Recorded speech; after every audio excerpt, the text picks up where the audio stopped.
Hey everybody, what is going on? I hope you guys are all doing well and welcome to another tutorial video. In this video, I'm going to be explaining to you guys how you can get a link for your Instagram Reels. So let's get right into it. Now you can get a link for either your own Reels or for any other Reels depending on what you want to do. So I'll just demonstrate using my own Reels.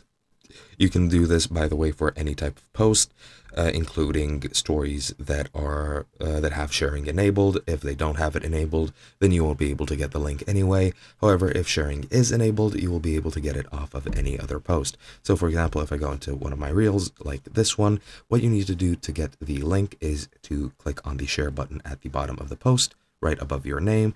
And as you can see, you have two options at the bottom. You have either share or you have copy link. So if I click share, it'll enable me to share it through any of these sort of options that you have. As you can see the link at the top.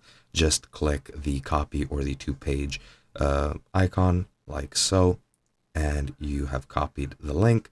However, alternatively, you can click share and just click get the link, copy the link anyway like this, and then you can paste it anywhere you want, either in chats or in any sort of I don't know, notes if you want to save the link for later.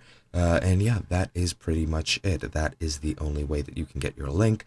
Alternatively, if you share it through any media other than Instagram or through any media other than well, Meta platforms such as Instagram, Facebook, and WhatsApp. However, I'm pretty sure you can get the link on Instagram, on Facebook, and WhatsApp anyway. If you just share the video like that, you will send the link anyway, since it's not directly on Instagram. If you send it through Instagram, you won't be able to see the link.